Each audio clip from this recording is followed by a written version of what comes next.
మనం చూసుకుంటే 90% మనకున్న రోగాలు diet, life style, stress, immunity వల్లనే వస్తున్నాయి.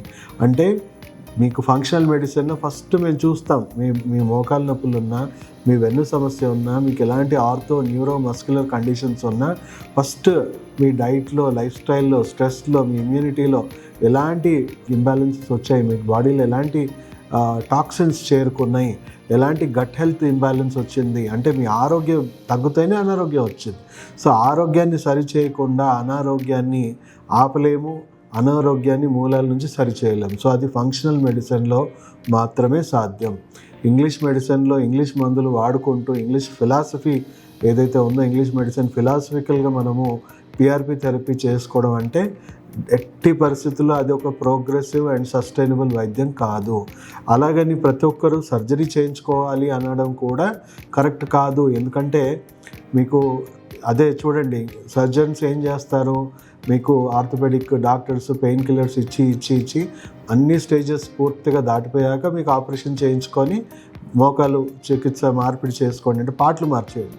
సో పార్ట్లు మార్చేయడం సరైన విధానమా, లేదా మీ ఆరోగ్య వ్యవస్థలో ఉన్న ఫంక్షనల్ డిఫెక్ట్స్ని మార్చేయడం మంచిదా? సో ఫంక్షనల్ డిఫెక్ట్స్ని మనం కరెక్ట్ చేసుకుంటే డిసీజ్ ప్రోగ్రెస్ ఆగిపోతుంది.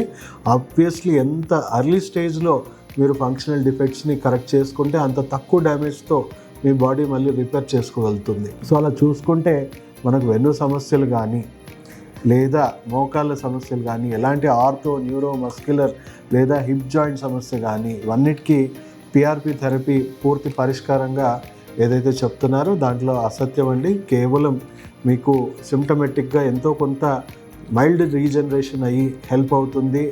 నా దగ్గర చాలామంది పేషెంట్స్ వచ్చారు పిఆర్పి థెరపీ చేయించుకొని, సార్ చేయించుకున్న 1 month 2 monthsలో మాకు ఒక 2-3 months కొంచెం హెల్ప్ఫుల్ అనిపించింది, తర్వాత ఏమాత్రం కూడా దానివల్ల మాకు ప్రయోజనం జరగలేదని వాళ్ళు మళ్ళీ పూర్తిగా వాళ్ళ హిప్ జాయింట్కి కానీ మోకాళ్ళకి కానీ మా దగ్గర పూర్తిగా ఫంక్షనల్గా టాక్సిన్స్ అన్నీ రిమూవ్ చేసుకొని ఆ uric acid, gut health, immunity అంతా కూడా పూర్తిగా చేంజ్ చేసుకొని ఇంకొక స్టేజ్ డ్యామేజ్ పెరగకుండా ఆపేసి రూట్ నుంచి మళ్ళీ దాన్ని నయం చేసుకొని వాళ్ళు పూర్తిగా మళ్ళీ నార్మల్ లైఫ్కి వచ్చారు.